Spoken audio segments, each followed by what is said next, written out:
जय श्री राधे कृष्ण।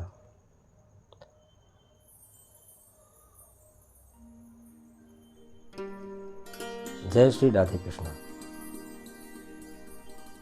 आज कार्तिक मास महात्म की कथा के आज तीसरे अध्याय में हम सभी कार्तिक मास की कथा का श्रवण करेंगे। कार्तिक मास की कथा, उसका महत्व जैसा कि आपको हम पहले भी बता चुके हैं कि कार्तिक मास सभी मासों में सबसे बड़ा पुण्य मास है। इस मास का महत्व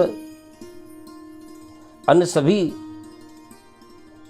मासों में सबसे महत्वपूर्ण है। एक एक दिन, एक एक क्षण, एक एक पल इसका अत्यंत ही महत्वपूर्ण है।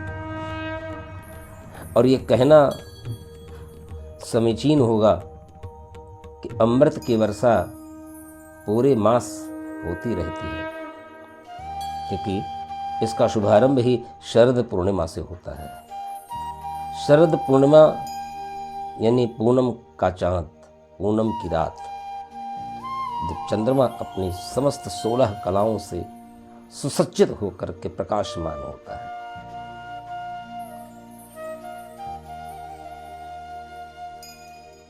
इसलिए हम सभी को कार्तिक मास में दान, स्नान, जप, तप इत्यादि का फल अत्यंत ही बढ़ जाता है, महत्वपूर्ण हो जाता है। तो आप कहेंगे कि फिर क्या अन्य मासों में जप, तप, दान का फल उतना महत्वपूर्ण नहीं होता है? जप, तप, दान फल का महत्व तो महत्वपूर्ण होता ही है, लेकिन कभी कभी जैसे हम भोजन प्रतिदिन करते हैं तो भोजन करने से हमारी भूख प्यास मिटती है, लेकिन कभी कभी किसी भंडारे में बैठ जाए तो वहाँ पर खाने का फिर और आनंद आता है। अब ऐसा नहीं है कि प्रत्येक दिन भोजन करने से, अन्य दिनों में भोजन करने से हमारी भूख प्यास नहीं मिटेगी। भूख प्यास तो उससे भी मिटेगी, लेकिन जैसे कि कभी कोई भंडारे में बैठे, कभी किसी संत की पंगत में बैठे, संतों की पंगत में बैठकर भोजन करने का, भोजन प्रसाद ग्रहण करने का तो बड़ा ही आनंद है। वरना तो यहाँ खाने वाले सब हैं, खिलाने वाला कोई है ही। हर जगह भेद है। मंदिर में जाओ वहाँ भी भेद है, समाज में जाओ वहाँ भी भेद है, किसी पूजा में जाओ वहाँ भी भेद है। हर जगह भेद है। आप कथाओं में जाइए, कथाओं का श्रवण करने के लिए जाइए तो वहाँ के पंडालों में भेद है। विशिष्ट अतिथि वीआईपी, ये वीआईपी सीट है, ये विशिष्ट जनों की सीट है, ये साधारण लोगों की सीट है। और अब ऐसे ऐसे हमारे यहाँ के कथावाचक भी हैं कि इनकी कथाओं करने का ढंग भी अलग अलग वर्गों के लिए अलग अलग तरह से है। तो भेद तो हर जगह है।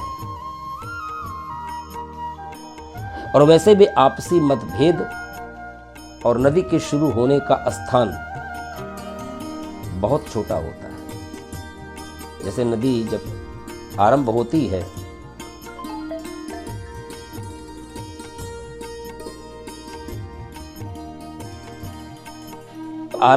है तो उसका स्थान बहुत छोटा होता है।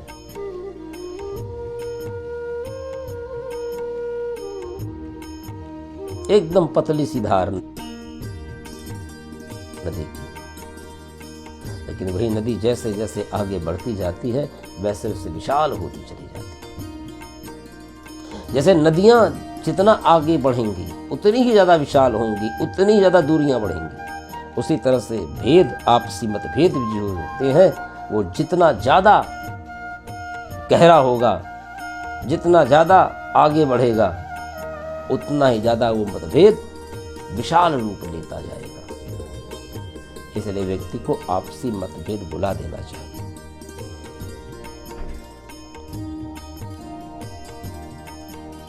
इसलिए आपसी मतभेद अगर भुलाना है तो भगवान श्री कृष्ण के चरणों में शीश झुकाना है।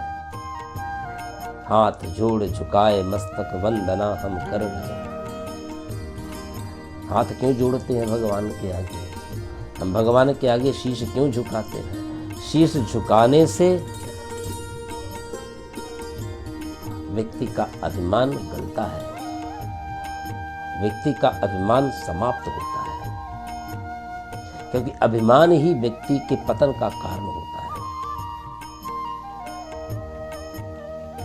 इसलिए भगवान के मंदिर में हम जाते हैं तो चरणों में शीश क्यों नवाते हैं? नमन करते ना, भगवान को नमन करो। नमन का अर्थ ही यही है। नमन का अर्थ केवल हाथ जोड़ करके सर झुका लेना ही नहीं है। नमन का अर्थ है कि ना मन, यानी व्यक्ति बिना मन का हो जाए, यानी इच्छा रहित हो जाए। इसलिए भक्ति भी दो प्रकार की होती है, एक सकाम भक्ति और एक निष्काम भक्ति।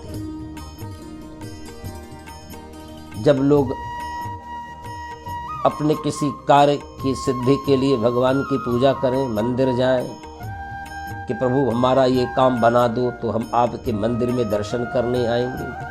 तरह तरह की ऊल जलूल फितरूत बातें लोग मन में बैठा लेते हैं।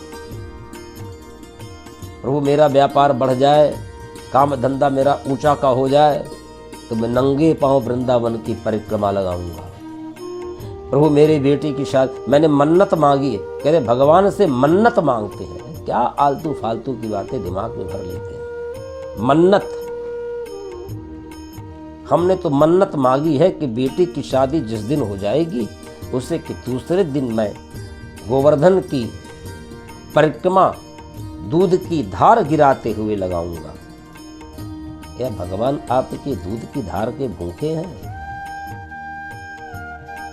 आपने भगवान से अपनी इच्छाओं की पूर्ति मांग करके भगवान को अपने से दूर कर दिया। रामचरितमानस में देखेंगे आप कि रामचरितमानस में अरण्यकांड में सीता प्रसंग में जब खरदूषण से भगवान का युद्ध हुआ और खरदूषण का उद्धार हुआ, और जब सुपर्णखा खबर लेकर के लंका पहुंची तो भगवान ने सोचा कि अब विशाल युद्ध होने वाला है, क्योंकि अब रावण के आने का समय हो रहा है। ये रावण का पात्र जब तक खरदूषण का पात्र रामचरितमानस में रहता है तब तक रावण का पात्र प्रवेश नहीं करता। खरदूषण के बाद ही रावण का पात्र प्रवेश कर रहा है अरण्यकांड में रामचरितमानस की दृष्टि में।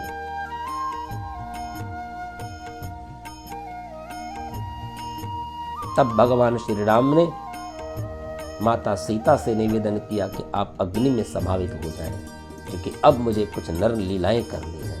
क्योंकि भगवान जानते थे कि अब रावण के आने का समय हो रहा है और सीता का हरण रावण के द्वारा होने वाला है। और अगर वास्तविक जानकी को यदि रावण हरण करने का प्रयत्न कर लेगा तो उसके पहले ही उसके प्राण हर लिए जाएंगे,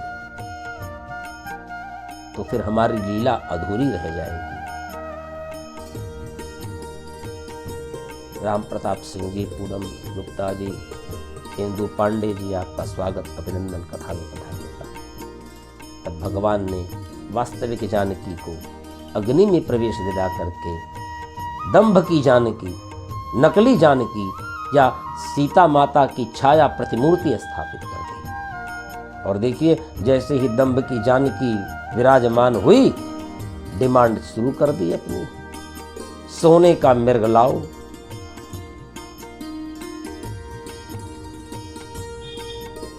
श्री राम जानते थे कि सोने का मृग तो वास्तविक में है नहीं, ये तो माया का मृग है।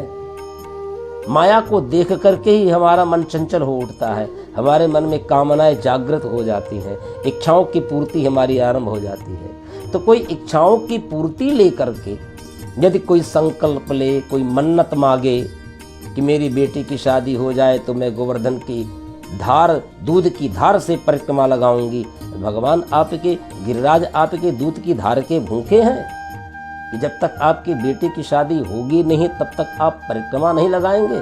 भगवान आपकी परिक्रमा के भूखे नहीं हैं।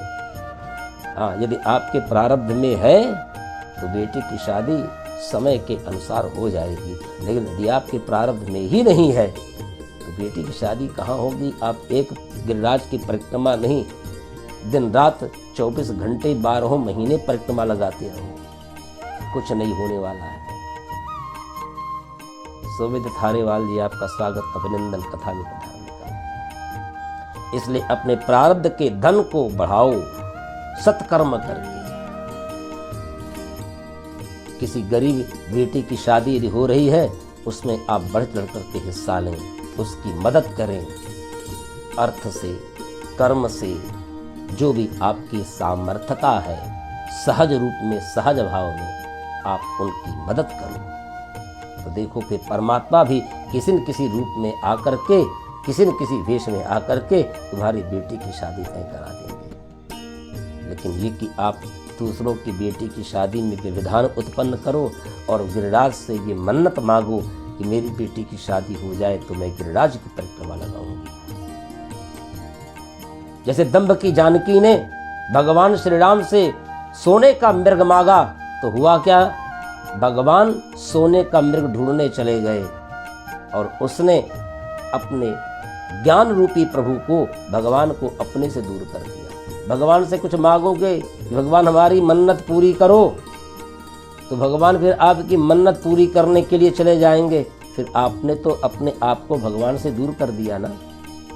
इसलिए भगवान से कुछ मांग करके भगवान को अपने से दूर मत करो, क्योंकि आपको यदि मिलना होगा, यदि आपके प्रारब्ध में यदि होगा तो आपको वो अवश्य मिलेगा।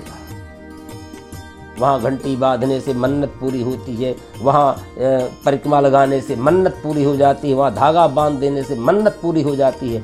क्या आलतू फालतू के दखियन से विचारों को लेकर के हम जी रहे हैं? ये तरह तरह की भ्रांतियां हमारे मन में पड़ी रहती हैं। तो अपने अभिमान को हम गलाएं, अहंकार को हम दूर करें, आपसी मतभेद को भुलाएं, क्योंकि आपसी मतभेद और नदी का शुभारंभ सकरा होता है, छोटा होता है।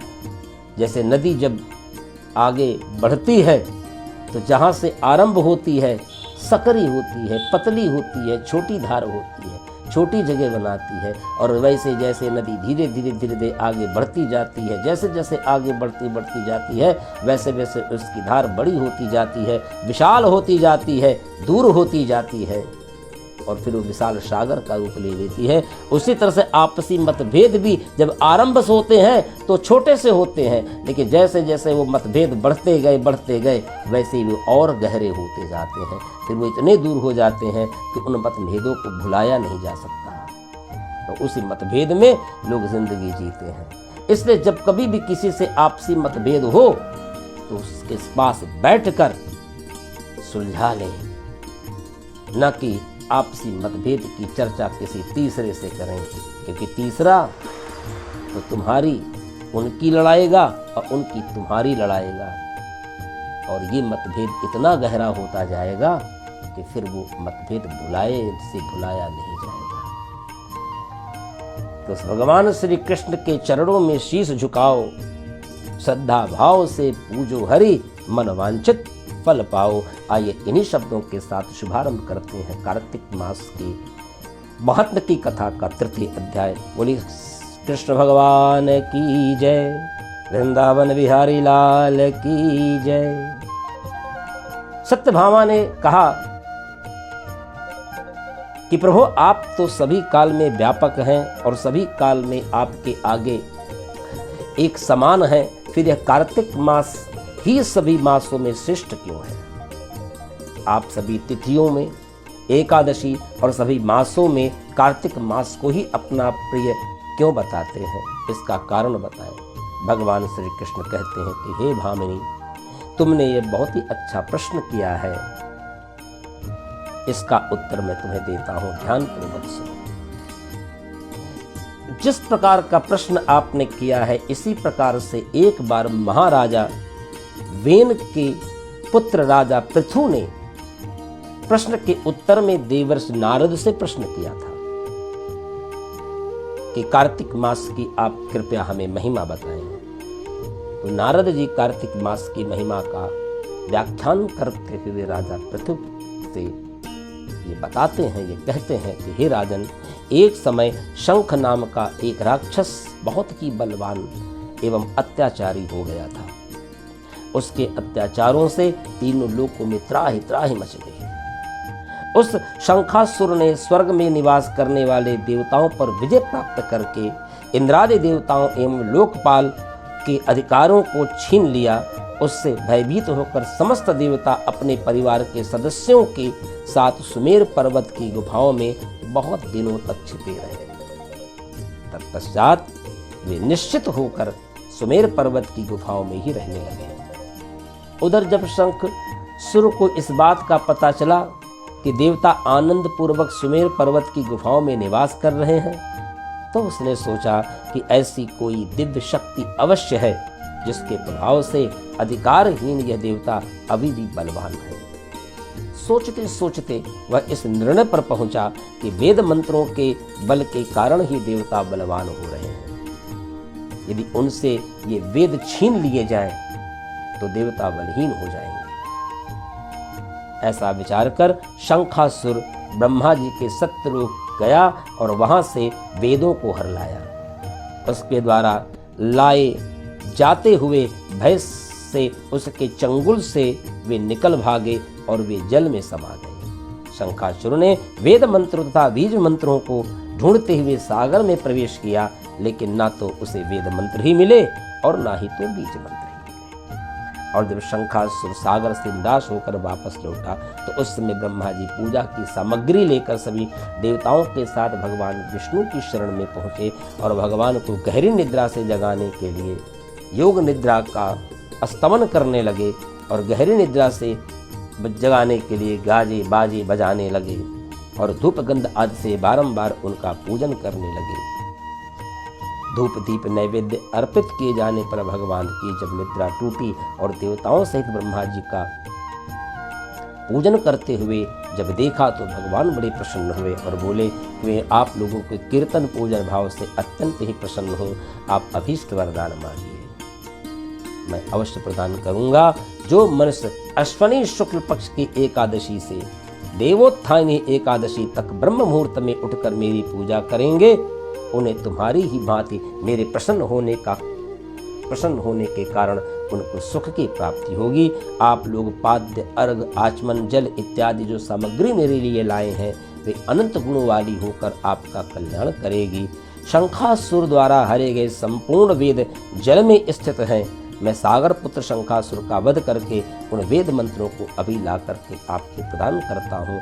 आज से बीज मंत्र और वेदों सहित मैं प्रतिवर्ष कार्तिक मास में जल में विश्राम करूँगा। और अब मैं मत्स्य रूप धारण करके जल में जाता हूँ।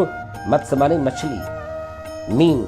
और तुम सब देवता भी मनुष्यों सहित मेरे साथ जल में आओ। इस कार्तिक मास में जो श्रेष्ठ मुनि प्रातः काल में स्नान करते हैं वो सब यज्ञों से अवभूत स्नान द्वारा भली भांति नहा लेते हैं। इसीलिए कार्तिक मास में स्नान करने का बड़ा महत्व होता है, क्योंकि इस कार्तिक मास से पूरे मास भर भगवान नारायण जल में ही निवास करते हैं।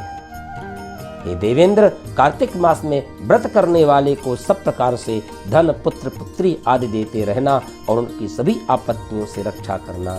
हे धनपति कुबेर, मेरी आज्ञा के अनुसार तुम उनके धन धान्य की वृद्धि करना, क्योंकि इस प्रकार का आचरण करने वाला मनुष्य मेरा रूप धारण करके जीवन मुक्त हो जाता है। जो मनुष्य जन्म से लेकर मृत्यु पर्यंत विधि पूर्वक उत्तम व्रत को करता है वह आप लोगों का भी पूजनीय हो जाता है। कार्तिक शुक्ल पक्ष की एकादशी तिथि को तुम लोगों ने मुझे जगाया है, इसलिए यह तिथि मेरे लिए अत्यंत प्रतिदायिनी और माननीय है। जो देवोत्थानी एकादशी आएगी ये उस दिन की बात है। जो भगवान को जगाते हैं शंख के द्वारा, घंटा घड़ियाल के द्वारा, और देवताओं, यह दोनों व्रत नियम पूर्वक करने से मनुष्य मेरा सानिध्य प्राप्त कर लेता है, और व्रतों को करने से जो फल मिलता है वो अन्य किसी व्रत को करने से नहीं मिलता। अतः प्रत्येक मनुष्य मेरा सानिध्य प्राप्त कर लेता है। अतः प्रत्येक मनुष्य को सुखी रखना, उनको निरोगी रखने के लिए कार्तिक महात्म्य और एकादशी कथा सुनते हुए उपयुक्त नियमों का पालन करना चाहिए। ये कार्तिक मास की तृतीय अध्याय की कथा है, और ऐसी कथाएं आपको प्रत्येक दिवस पूरे कार्तिक मास में श्रवण कराई जाती रहेंगी। कथा के श्रवण करने से व्यक्ति को मनोवांछित फल प्राप्त होता है।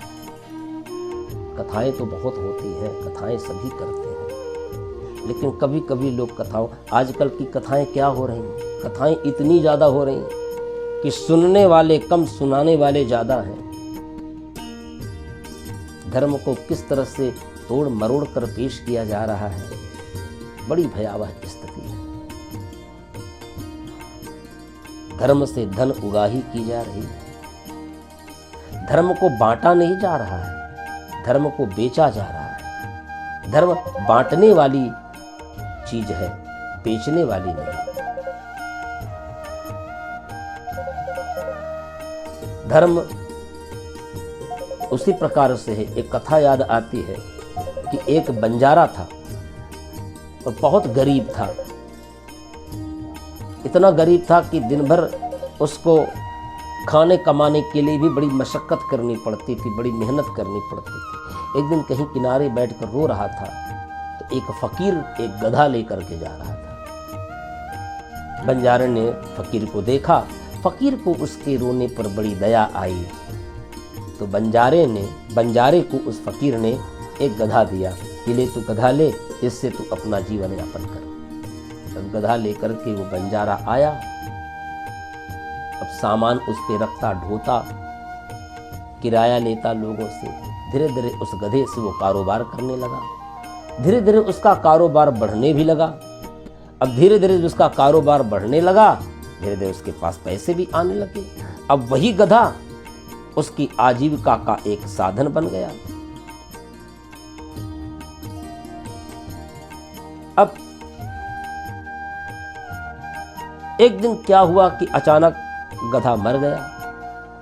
अब दुख में वो फकीर, वो बंजारा, क्योंकि गधे से इतना प्रेम था, वही उसकी आजीविका का साधन था, तो उसने उसकी याद में एक कब्र बनवाई और उस कब्र में उस गधे को दफन कर दिया।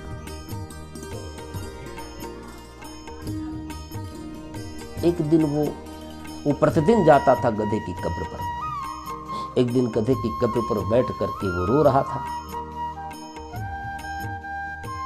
तो एक राहगीर ने देखा, तो उस बंजारे की करुण रुदन से उसका दिल पसीज गया। वो उसने 1 रुपए का सिक्का उसकी कब्र पर गिरा दिया।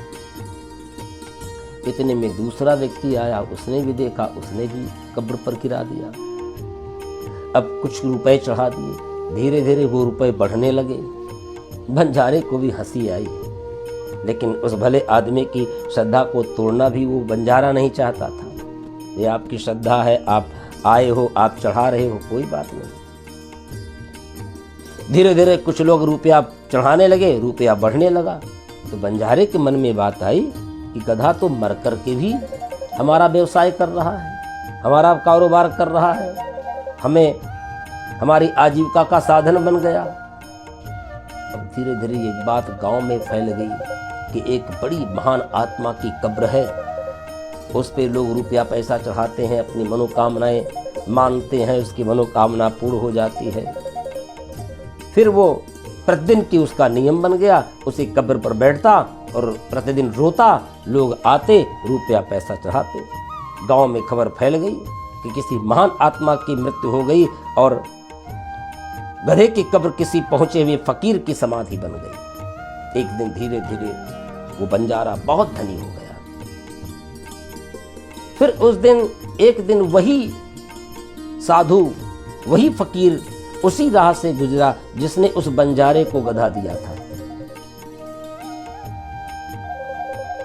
तो गांव से जब गुजरा तो लोगों ने बताया कि इसी गांव में एक महान आत्मा की कब्र है, आप वहां पे जाएं, अवश्य दर्शन करें, बिना आपका दर्शन किए हुए आप आगे मत जाइएगा। और जब वो फकीर उस कब्र पर गया तो देखा वही बंजारा था जिस बंजारे को उसने गधा दिया था, और वो रो रहा था। तो जैसे ही उसने देखा बंजारे को, और बंजारा रोते ही जब फकीर को देखा तो बंजारे ने फकीर को पहचान लिया, ये तो वही फकीर है जिन्होंने गधा दिया था। तो हंस करके बोला कि बाबा आपने जो गधा हमें दिया था ये उसी की कब्र है।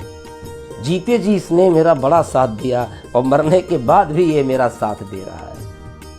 फकीर खिलखिलाकर हंसने लगा। उस बंजारे ने पूछा कि आप हंसे क्यों? फकीर ने कहा कि तुझे पता है जिस गांव में मैं रहता हूं,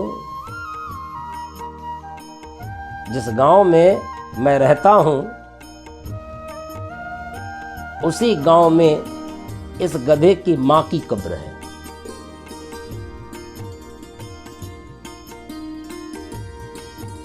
और उससे मैं पैसे कमा रहा हूं और वही काम तो भी कर रहा है। तो धर्म के नाम पर अंधविश्वासों का इस वक्त बड़ा विस्तार है। धर्म के नाम पर थोथे व्यर्थ के क्रियाकांड, यज्ञ हवनों का बड़ा विस्तार है। और फिर जो चल पड़ा, फिर वहां से उसको हटाना बड़ा मुश्किल है। जो बात लोगों के मन में बैठ जाती है उसे मिटाना बहुत मुश्किल है आज के युग में, और उसे बिना मिटाए वास्तविक धर्म का कोई जन्म नहीं हो सकता। अंधविश्वास न हटे तो धर्म का दिया जलेगा ही नहीं। इसलिए आज की कथा से हम यही सीख लें कि जो अंधविश्वासों का व्यापार है उसे बंद करो। थोथी धर्म के नाम पर जो क्रियाकांड कराए जा रहे हैं ये सिर्फ धन उगाही का एक माध्यम है। धर्म वो धर्म नहीं जो धन से जुड़ा हुआ हो। धन हो, बिना धन के कार्य नहीं होता, लेकिन धन की अति भी बहुत बुरी होती है, और अति तो हर चीज की बुरी है। चाणक्य से भी चंद्रगुप्त ने पूछा कि जहर क्या है, तो चाणक्य ने कहा हर चीज जिसकी अति हो जाए वही जहर है। अति का भला न बोलना, अति की भली न चूक, अति का भला न गर्जना, अति की भली न धूप। इन्हीं शब्दों के साथ